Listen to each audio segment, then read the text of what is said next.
Hey everybody, welcome back to chemistry. So in this presentation, I want to talk in more detail about energy diagrams. But before I do, what I want to do is remind you some very important things about molecules.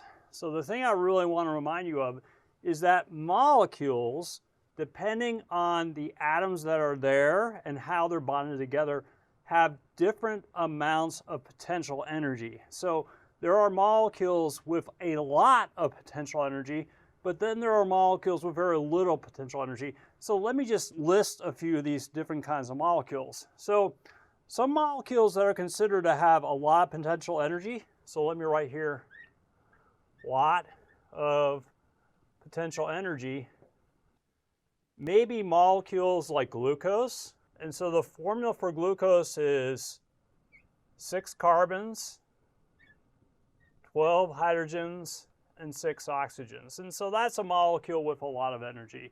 And then this is an example of a carbohydrate. However, there are similar molecules that are called hydrocarbons that also have a lot of potential energy. And so some examples of that are methane. Methane is often the gas that you find in natural gas. Its formula is CH4. And then another one might be propane, which is C3H8. And then, for example, another one might be butane, which is C4H10. So all these molecules have relatively high amounts of potential energy. Now, there are other molecules that have relatively low amounts of potential energy. So let me list those. So here we have low of PE, potential energy. So really, the ones that really have very low amounts of potential energy are carbon dioxide, which is CO2, and water, which is H2O. And then there are other things that may also have lower potential energy as well. Certain salts, other covalent compounds have low potential energy. One of the things I want to remind you of this is that you have to remember there is another name in chemistry for potential energy. That name is enthalpy. So again, enthalpy is spelled E-N-T-H-A-L-P-Y. So when you're saying that these molecules here have lots of potential energy, you're basically also saying that they have lots of enthalpy. And to remind you that the symbol for enthalpy is H, here molecules with low potential energy have low levels of enthalpy. So again, if you can basically remember that enthalpy and potential energy are the same thing, and different molecules have different levels of that, that will sort of help you understand the following presentation, which I'll go to right now. So one thing you have to be aware of is the following. If you're calculating a change of enthalpy for the reaction and that value is negative, that tells you that the enthalpy of the reactants was greater than the enthalpy of the products. And if that's the case, then it was an exothermic reaction. And so that would correspond to a reaction where Q is negative. On the other hand, let's say you have a situation where you calculate the change of enthalpy for the reaction and you find that the value is positive. Well, what that indicates is that then the enthalpy of the products is greater than the enthalpy of the reactants. If that's the case, then it would be an endothermic reaction and the Q of the reaction will be positive. Now, one thing you're going to have to do is you're going to have to look at diagrams of endothermic versus exothermic reactions in terms of enthalpy and interpret them. So I want to talk a little bit about that now. Okay, so let's take a look at sort of our standard exothermic reaction. So here I'm going to write exothermic reaction. And so what I have on the screen there is the combustion of propane. So propane is C3H8, and it's going to react with oxygen, and it produces carbon dioxide and water. Okay, so I'm going to leave out state symbols just to make my life a little bit easier with this problem. Now let's go ahead and balance the equation. So when I balance it, I need to put a 3 here in front of the carbon dioxide, it looks like, a 4 in front of the water, and then a 5 in front of the oxygen. Okay, so now what I want to do is construct something called an energy diagram for this reaction. So I'm going to actually prepare 2 energy diagrams. And so one energy diagram will have a fairly significant y-axis, but a kind of limited x-axis here. Then the other energy diagram has a significant y-axis with a more extended x-axis. Now, on the y-axis, what we're going to do is plot enthalpy. Now, note, I'm plotting H, enthalpy. I'm not plotting delta H. I am plotting H. And the same thing will be true for the other axis here. Okay, so let's go ahead and fill in this first diagram for an exothermic reaction. So here in an exothermic reaction, what must be the case is that your reactants here must have a higher initial enthalpy than the products. The products' enthalpy will be down here. So let me just kind of write that in. We have reactants and we have products.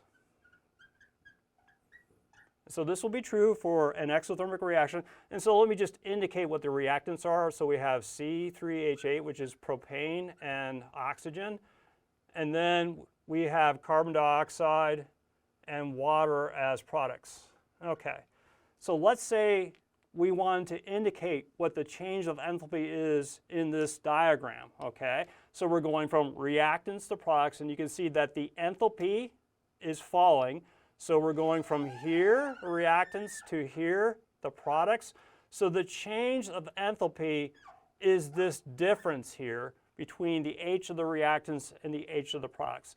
And so we can actually write this out a little bit more in that the change of enthalpy of the reaction will be the enthalpy of the final minus the enthalpy of the initial. And so another way you can write that is like this. The final, again, is just products, so it's going to be enthalpy of the products minus the enthalpy of the reactants. Okay, and so let's figure out what the sign of the change of enthalpy of the reaction is. And I think you can sort of see that because the products have less value of H, of enthalpy, than the reactants, you're taking a small number and subtracting a large number.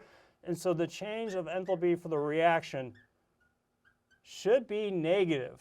And again, this indicates that we have an exothermic reaction. And so you've learned that the change of enthalpy of the reaction is equal to the heat released, right? And so Q will also be negative. Okay, so now let's go ahead and write into this diagram a little bit more detail. So now we have an extended x-axis, and this is something called the reaction coordinate.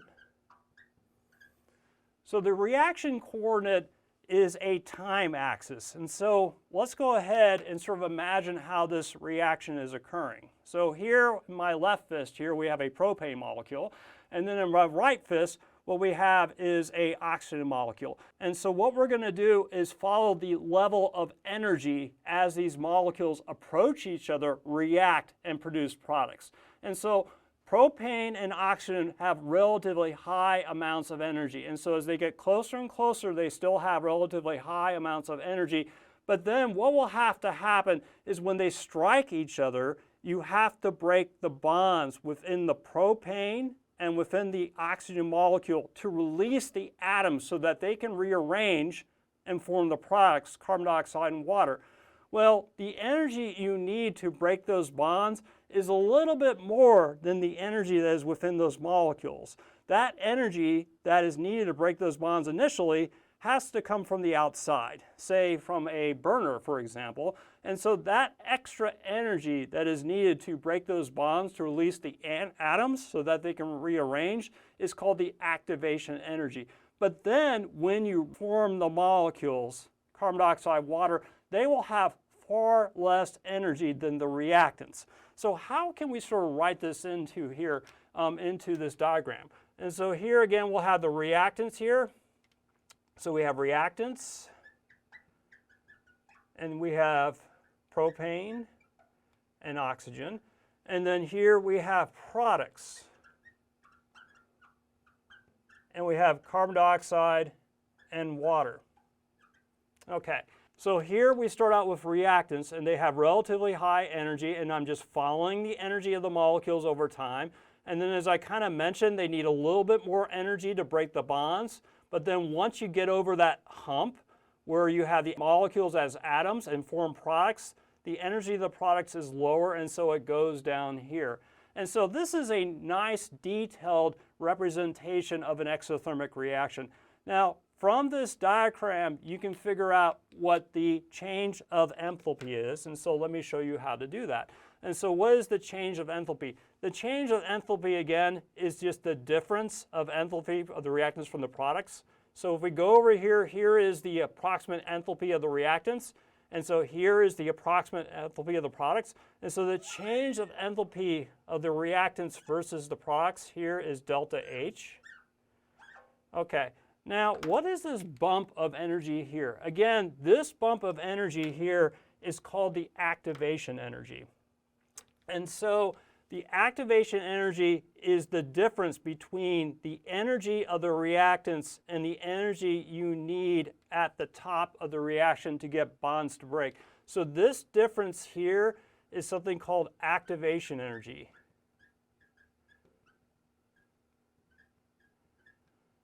And its abbreviation is EA. So you can sort of imagine this maybe if you've ever worked in a lab. And so let's say you have a Bunsen burner and you turn on the propane gas. And so if you release the gas into the air, which has oxygen, nothing really happens. There's no burning of the gas. We don't see any flame. So we need to add extra energy to get a flame. And so the way we do that is we spark the molecules. And so the spark provides the extra activation energy to allow the bonds in the propane, the oxygen molecules to break. And then you get the atoms reforming to produce carbon dioxide and water. But once that is going, then the natural energy of the reaction that is produced will be far more than is needed than the activation energy to carry on the reaction. Okay, so this is an exothermic reaction. Now let's go ahead and do the same thing for an endothermic reaction. Okay, so now let's go ahead and look at the energy diagrams for an endothermic reaction. And so we have that here on the slide. And so let me write out this reaction here. So this is an endothermic reaction.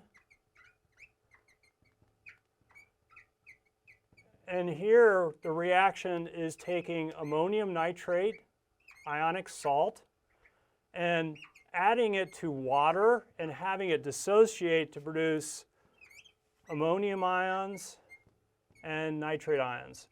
And so what I'm going to do is I'm just going to leave out state symbols to make my life easier. And I think you can sort of see right now that this is a balanced equation.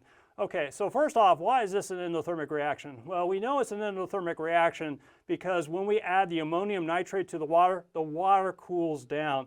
This suggests that what's going on is that this ammonium nitrate has relatively low chemical energy and has to absorb energy from the surroundings in the form of heat. And then when it has absorbed the energy, then it can dissociate to produce the ammonium and nitrate ions. Okay, so let me just draw two diagrams for this.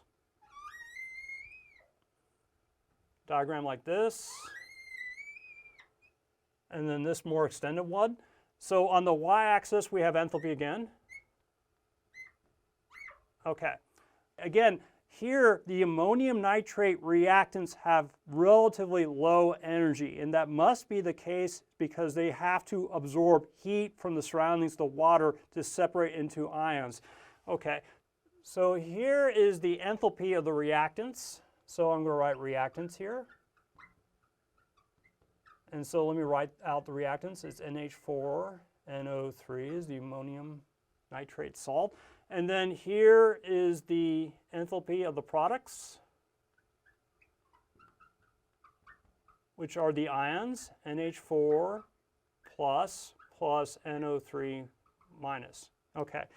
Now, what we can do is on this diagram we can show you how you figure out the change of the enthalpy of the reaction. And so the change of the enthalpy of the reaction is just the difference in enthalpy of the products from the reactants. And so we're going from reactants to products, so I'll draw the arrow like this.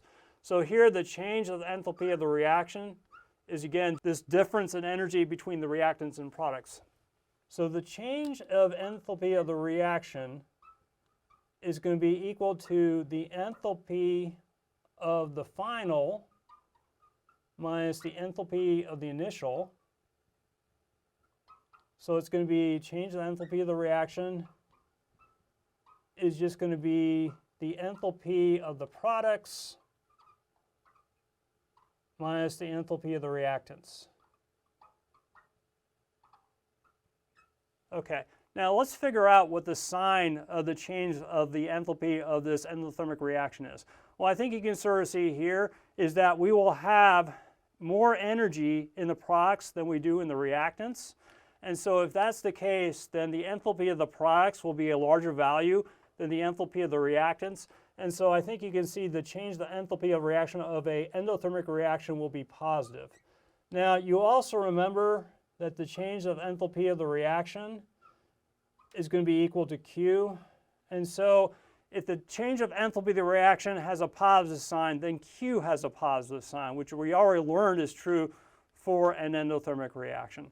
Okay, so now let's draw a more detailed picture or diagram of this chemical reaction. And so here we have a time axis, which we call the reaction coordinate. So here is the relative energy of the reactants,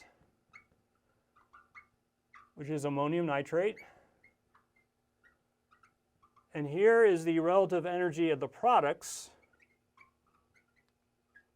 which are the ammonium ions and the nitrate ions.